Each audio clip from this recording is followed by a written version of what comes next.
Hello दोस्तों, नमस्ते, प्रणाम। स्वागत है आपका हमारे यूट्यूब चैनल पर। तो दोस्तों, आज हम आपको एक दहेज प्रथा का गीत सुनाने जा रहे हैं और गीत अच्छा लगे तो लाइक कर दीजिएगा और चैनल को सब्सक्राइब कर लीजिएगा। चलिए गीत शुरू करते हैं। लिखिला परसुअन से भीगेला लिखाई हो, आज याद आवत हउए माई बाप भाई हो। लिखिला परसुअन से भीगेला लिखाई हो, आज याद आवत हउए माई बाप भाई हो।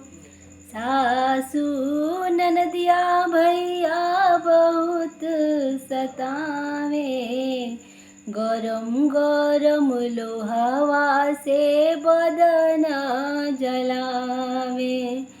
असमान करेला जामुन कूद जाई हो, आज याद आवत हउए माई बाप भाई हो।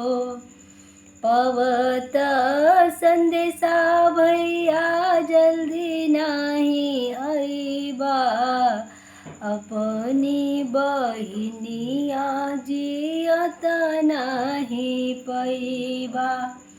रखिया के दिनमा भैया देखबा कलाई हो, आज याद आवत हउए माई बाप भाई हो।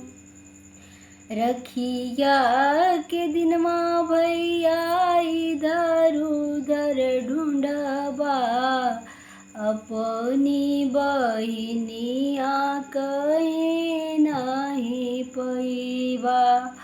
रोवत रोवत तोरो करजा फट जाई हो, आज याद आवत हउए माई बाप भाई हो।